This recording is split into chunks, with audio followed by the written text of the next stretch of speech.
오늘 제목은요, 북이 영화인가 영생복락인가 라고 하는 제목으로 우리 말씀 함께 나누겠습니다. 여러분, 오늘 본문은 우리 신앙인들에게 깊은 고민을 던져주는 말씀입니다.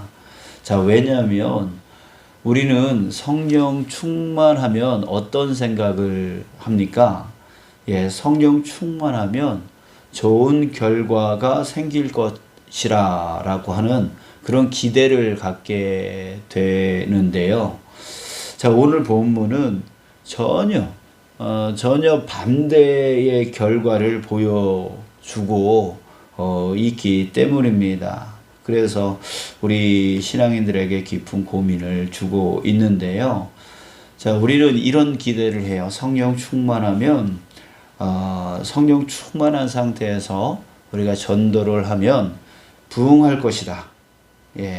많은 사람들이 예수님을 믿게 될 것이다. 라고 하는 기대를 갖게 되어집니다. 우리 앞에서 보면 베드로가 성령 충만하여 우리 2장에 이렇게 보면은 성령 강림 사건이 있지 않습니까? 그런데 그 성령 강림 사건 가운데에 이제 베드로가 일어나서 사람들에게 설교를 할 때에 많은 사람들이 3,000명이나 더하더라 라고 하면서 3,000명이나 예수를 믿게 되어지는 그런 은혜의 역사가 있었죠. 또 이후에 또 베드로가 설교할 때에 5,000명이나 더하였더라. 이렇게 말하고 있고, 그 이후에도 또 남녀 다수가 예수를 믿더라. 뭐 이렇게 폭발적인 부흥의 역사가 일어나게 됐습니다. 자, 그런 거를 보면은 성령 충만하여 전도할 때에 부흥되어진다라고 하는 것을 우리는 기대하게 되어지는데요. 자, 그런데 오늘 본문에 보면은요, 성령 충만한 스데반이 말씀을 선포했습니다. 자, 그런데 54절에 보면 그들이 이 말을 듣고 그러니까 스데반이 성령 충만하여서 말한 이 설교를 듣고 마음에 찔려 그를 향하여 이를 갈거늘 이렇게 말하고 있어요. 자, 여기서 마음에 찔려라고 하는 말은 그들이 마음이 찔림을 받아서 후회해서 우리가 회개해야 되겠구나 이런 의미로서 말하고 있는 게 아니라 여기서 찔려라고 하는 이 말은 화가 머리 끝까지 났다 이런 뜻을 갖고 있어요. 자, 그러니까 그들이 성령 충만한 그 스데반의 말을 듣고 화가 머리 끝까지 다다라서 그냥 폭발할 지경이라는 거예요. 그래서 그를 향하여 완전히 이를 가는 그런 현상을 보여줍니다. 이게 오히려 성령 충만한 그 스데반의 그 설교가 그 사람들에게 듣는 사람들에게 역효과가 일어난 것 같은 그런 모습을 보여주고 있는 것이죠. 자, 우리 두 번째 또 성령 충만할 때 어떤 기대를 갖고 있냐면, 성령 충만하면 그 대적과의 그 싸움에서 대적하는 사람들과 싸울 때에 승리하게 되어질 것이다. 승리할 것이다 라고 하는 그 기대감을 갖게 되어지고요. 또 성령 충만할 때 성령께서 어떤 위험 가운데에서 건져내어 줄 것이다. 성령이 도와줄 것이다.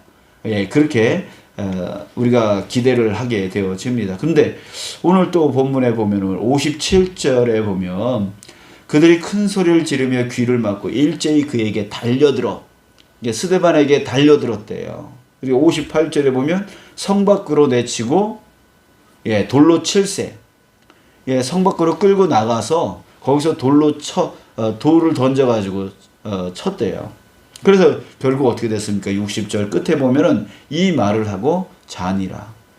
거기서 돌에 맞고 자는 사람이 없겠죠. 여기서 잔다라고 하는 이 말은 바로 스데반의 죽음을 얘기합니다. 이 결국 성령 충만한 성령 충만한 이 스데반의 결말을 보면은 결국 돌에 맞아 죽은 거예요. 예, 돌에 맞아 죽은 거예요. 오히려 성령 충만하면 대적과 싸워서 승리하고 또 위험 가운데서 성령께서 끄집어내어 주셔서 구출해 주시는, 구원해 주시는 그런 것들을 우리는 기대하는데, 오히려 이 성령 충만한 스데반은 돌에 맞아 죽게 되어지는 그런 사건이 지금 오늘 본문에서 보여지고 있습니다. 자, 이게 고민인 거예요. 야, 이거 성령 충만하면 부흥이 일어날 줄 아는데, 성령 충만하면 승리하고 또 그 위험 가운데 성령께서 이끌어 주실 거라고 기대하는데, 오늘은 우리의 모든 기대가 다 깨어지고 있어요. 부흥은 자취하더라도 거기서 이렇게 화내고 역효과가 일어나게 되어지고, 결국 스데반이 여기서 순교당하는, 죽임을 당하는 그런 사건이 일어나고 있더라라고 하는 겁니다. 자, 그랬을 때에, 자, 이 본문, 오늘 본문은 우리로 하여금 다시 생각하게 만듭니다. 뭘요? 사도행전 1장 8절, 예수님의 말씀이요. 사도행전 1장 8절이 이 사도행전 전체를 한 구절로 설명해 줄 수 있는 아주 중요한 구절인데요. 우리 알고 있는 말씀이잖아요. 오직 성령이 너희에게 임하시면 너희가 권능을 받고 예루살렘과 온 유다와 사마리아와 땅끝까지 이르러 내 증인이 되리라 라고 하는 이 말씀, 예수님께서 이 말씀을 하셨잖아요. 이게 사도행전 전체의 말씀이에요. 이 말씀을 우리 다시 한번 새겨봐야 될 것 같아요. 자, 왜냐면, 자, 이 말씀을 보면, 사도행전 1장 8절을 보면, 자, 성령은요, 뭐라 그래요? 이 사도행전 1장 8절에서 말하는 성령을 어떻게 말하고 있죠? 자, 증인이 된다라고 했지, 복을, 성공을 약속하고 있지 않다라고 하는 거예요. 오직 성령이 너에게 임하시면 이라고 말씀하면서 결국은 증인이 되리라 이렇게 말씀을 하셨어요. 그러니까 성령이 충만할 때에 증인이 된다라고 예수님이 말씀하신 거예요. 근데 우리는 이렇게 성령 충만하면 복이 올 거야, 성공할 거야, 승리할 거야, 승리를 약속하신 것처럼 우리는 그것을 해석하고 그렇게 말하고 있다는 거예요. 아니에요. 이 예수님은 이 사도행전 1장 8절에서 분명하게 말씀하고 있어요. 성령이 임하면 권능을 받는데 그 권능으로 인해서 증인이 될 것이다. 증인이 될 것이다 라고 말하고 있다라고 하는 사실, 여러분 우리가 기억하기를 원합니다.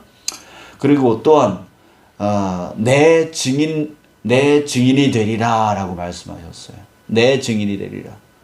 여기서 내라고 하는 이거는 누구를 얘기합니까? 우리 자신입니까? 아니죠. 우리 자신이 아니라 예수님을 말합니다. 예수님을 증거하는 증인이 되리라. 그러니까 이 성령 충만함은 나를 위한, 우리 자신을 위한 것이 아니라 누구를 위한 것입니까? 이 성령 충만은 예수님의 증인이 되기 위해서, 예수님을 위해서 성령 충만한 것이죠. 여러분들 이것을 우리 다시 한번 마음에 새겼으면 좋겠어요.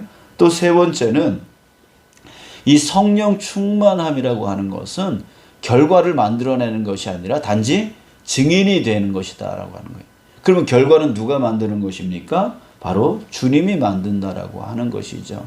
자, 그랬을 때 베드로의 경우, 스데반의 경우 봤을 때 그들의 결과는 완전히 극과 극입니다. 베드로가 성령 충만하여 하나님의 말씀을 선포했을 때, 복음을 선포했을 때 3,000이나 더했더라, 5,000이나 더했더라, 남녀노소 다수가 믿더라, 이렇게 폭발적인 부흥이 일어났던 그 결과, 또 스데반이 성령 충만하여 설교했을 때에, 말씀을 전했을 때에, 복음을 전했을 때에, 그때는 어떻게 해요? 그들이 역효과처럼 이를 갈고 화가 머리 끝까지 일어나고 그래서 결국은 붙들려 가지고 돌에 맞아 죽게 되어지는 이런 결과. 이 결과가 결국은 성령 충만한 베드로가 만드는 게 아니라 성령 충만한 스데반이 만드는 게 아니라 그 성령 충만케 하신 주님께서 그 결과를 만들어내신다는 거예요. 그러니까 우리는 성령 충만함으로 증인되어지는 거죠. 증인되어져서 주님을 전하고 주님을 빛내고 주님을 증거하는 그런 삶을 사는 거예요. 그랬을 때 그 결과는 주님께서 그 성령 충만한 우리 자신을 통해서 부흥을 일으킬 수도 있고 또 성령 충만한 우리를 통해서 어때요? 그냥 순교하는 그 자리로 나아갈 수도 있다라고 하는 것입니다. 그러니까 우리는 성령 충만하면 좋겠지. 성령 충만하면 복 받겠지. 성령 충만하면 좋은 결과가 일어나겠지. 성령 충만하면 이렇게 저렇게 되겠지라고 하는 그런 기대, 성공에 대한 기대, 승리에 대한 기대, 안전에 대한 기대, 복에 대한 기대, 이런 것들을 우리는 내려놔야 된다라고 하는 것이죠. 그 결과가 베드로같이 될 수도 있고 스데반처럼 될 수도 있다라고 하는 거예요. 단지 우리는 성령 충만함으로 인해서 그 권능을 받아서 주님을 증거하는 증인으로서의 삶을 사는 것이다라고 하는 것입니다.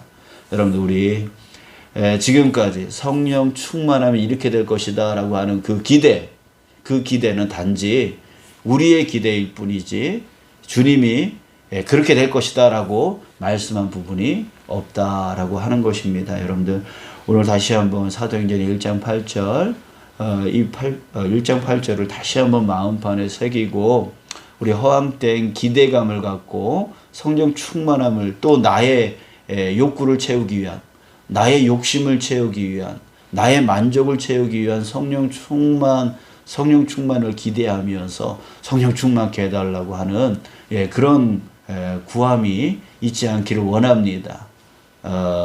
정말 증인으로서 온전히 살기 위하여 성령 충만하기를 우리가 구했으면 좋겠고 또한 나 자신을 위한 것이 아니라 주님을 위한 성령 충만함을 구하는 저와 여러분들 되어지길 원합니다.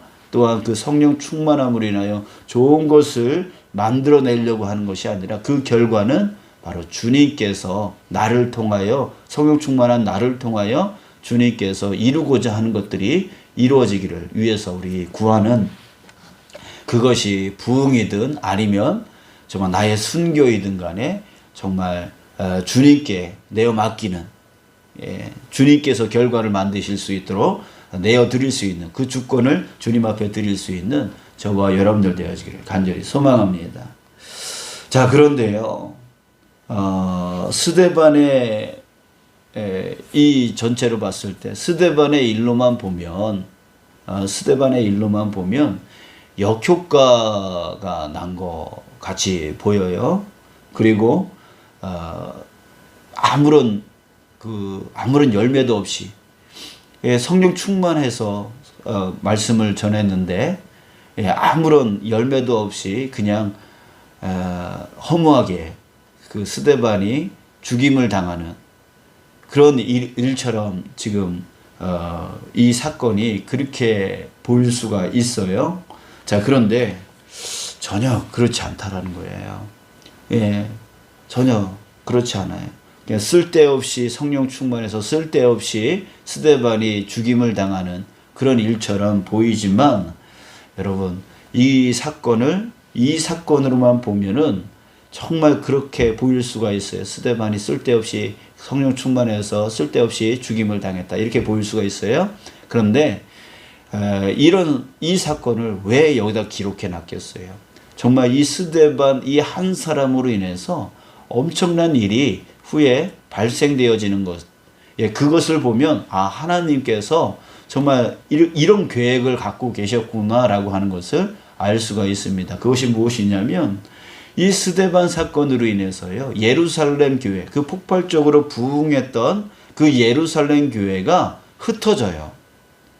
그러니까 스데반 사건으로 인해서 그 종교 지도자들이 그 예루살렘 안에서 부흥하고 있는 그 교회를 핍박하게 되어지고 그 핍박으로 인해서 예루살렘 교회가 흩어져요.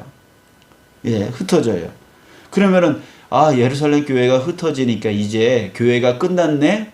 예수님을 믿는 믿음의 집단들이 공동체가 이제는 깨졌네? 라고 한 줄 알았는데 아니었어요.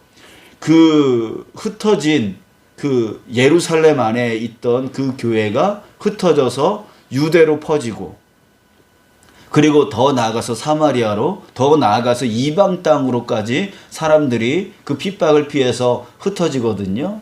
그런데 그 흩어진 사람들이 그 간 곳에서 다시 교회를 개척하는 거예요. 믿음의 공동체를 또 만드는 거예요. 그래서 사람들에게 복음을 전하고 그 교회가 또 성장을 하게 되어지는 거죠. 끝난 줄 알았는데 이 스데반의 이 죽음 이후에 예루살렘 교회가 이제 끝난 줄 알았는데 오히려 흩어져서 교회가 성장하더라는 거죠. 이 놀라운 일이 어디서부터 시작되어지냐면 성령 충만한 스데반의 그 순교 사건으로 통해서 이루어지게 되어지는 거예요. 무엇이 이루어진 것입니까? 다시 사도행전 1장 8절의 말씀을 돌아가 보면요. 오직 성령이 너에게 임하시면 너희가 권능을 받고 예루살렘과 온 유대와 사마리아와 땅끝까지.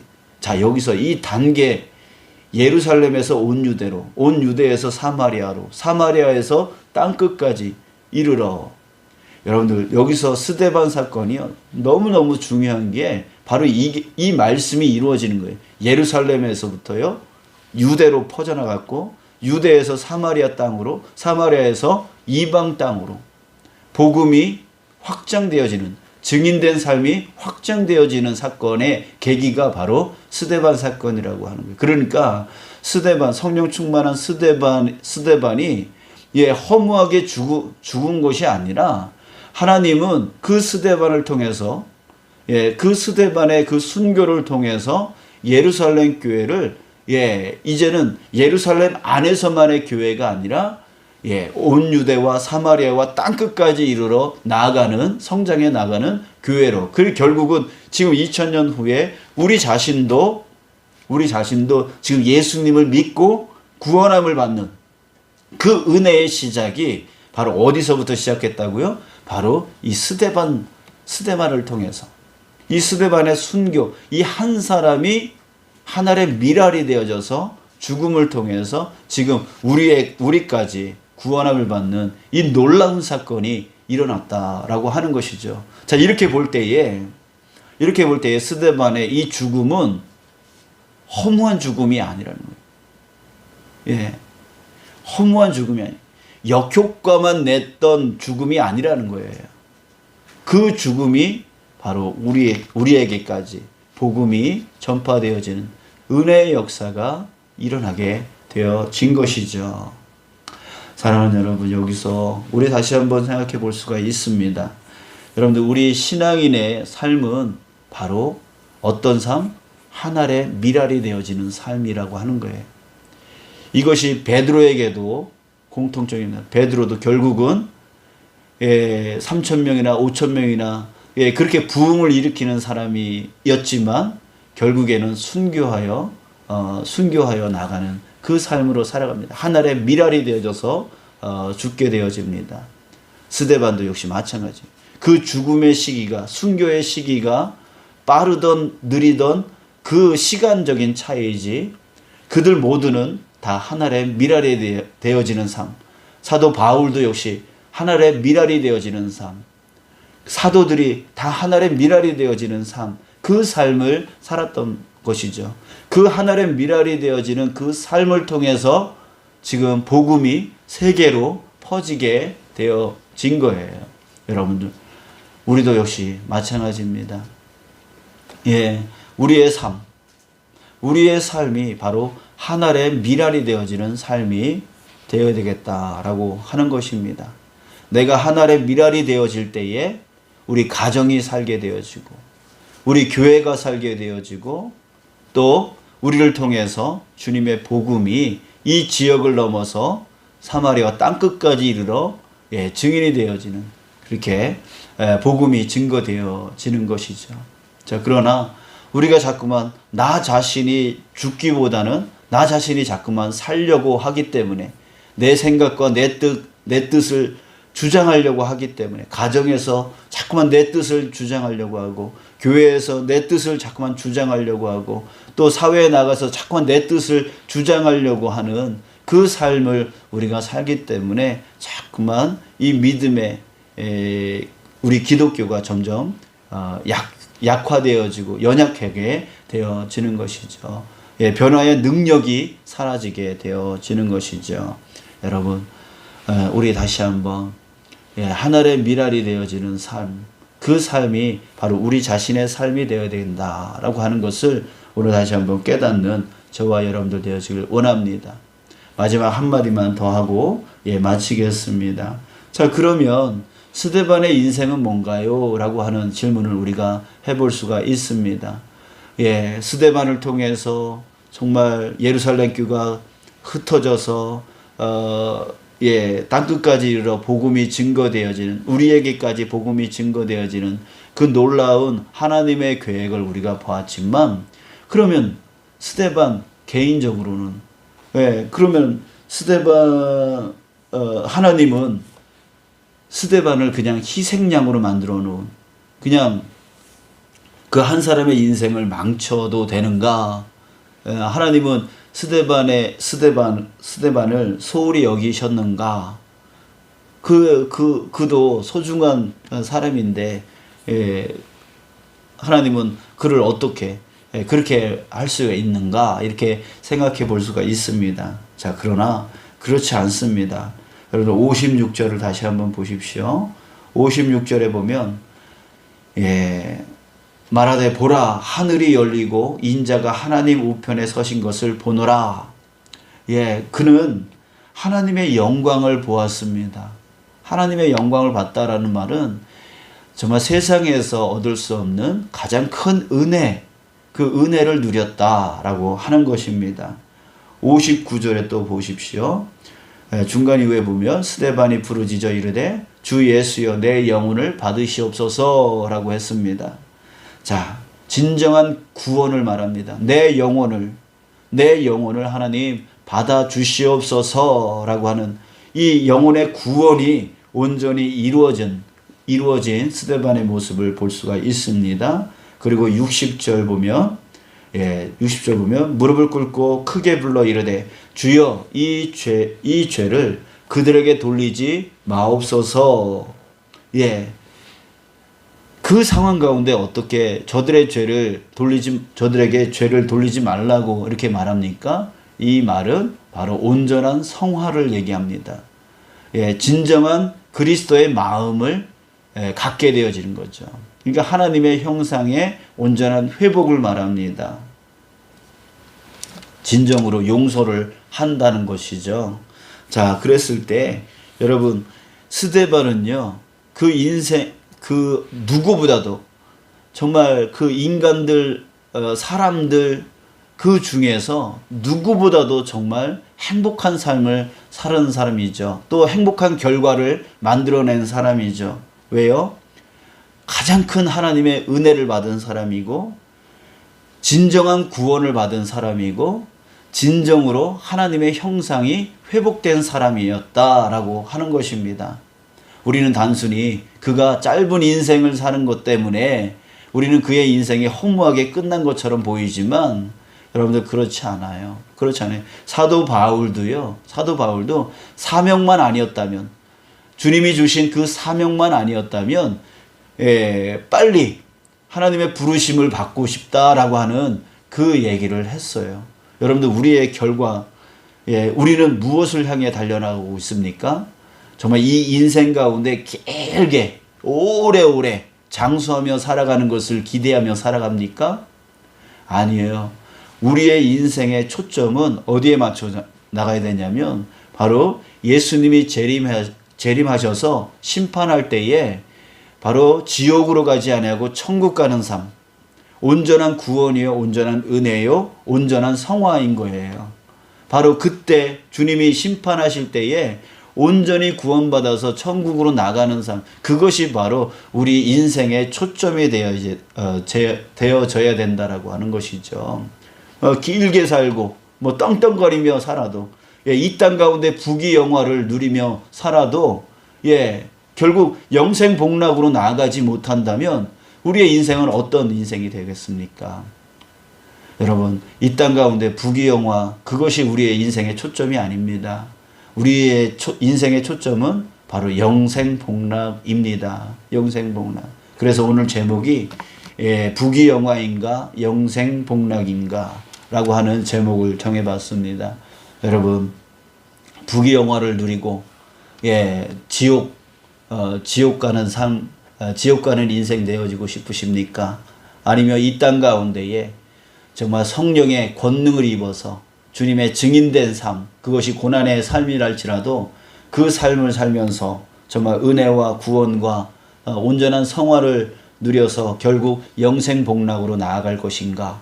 여러분들 오늘 다시 한번 우리 인생을 어떻게 살 것인가에 대해서 고민하는 저와 여러분들 되어지기를 간절히 소망합니다. 간절히 바라기는 저와 여러분들이 정말 영생복락이 우리의 초점이 되어져서 이 땅 가운데에 길게 살든 짧게 살든 간에 주님이 허락해 주신 그 시간 동안에 성령의 권능을 입고 주님의 증인된 온전한 삶으로 하늘의 미랄이 되어져서 이 땅 가운데 뿌려질 수 있는 그런 신앙인의 삶으로 살아가는데 초점을 맞추며 살아가는 저와 여러분들 되어질 주님의 이름으로 축복합니다.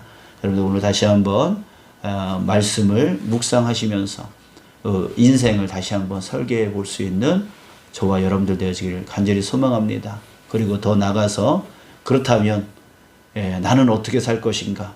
이 교회에서 나는 어떻게 신앙생활을 하고 어떻게 이 교회를 위해서 나를 하늘의 미랄로 살아갈 것인가? 또 가정에서도, 또 직장에서도, 또 사회에서도 내가 어떻게 하늘의 미랄로 살아갈 것인가를 주님 앞에 지혜를 구하고 그 삶을 오늘부터 다시 한번 살아가는 저와 여러분들 되어지길 축복합니다. 하나님께서 여러분들과 함께 하실 줄 믿습니다. 증인된 그 삶을 살아가려 할 때에 필요한 것들, 그것이 물질이든 건강이든 그 어떤 것이든 주님 앞에 구할 때에 주님의 이름으로 구할 때에 하나님께서 반드시 오늘 채워주실 줄 믿습니다. 우리 인생 가운데 채워주실 줄 믿습니다. 우리 그것을 위해서 함께 기도하는 시간 되어지길 축복합니다. 기도하겠습니다. 아버지 하나님, 주님 오늘 다시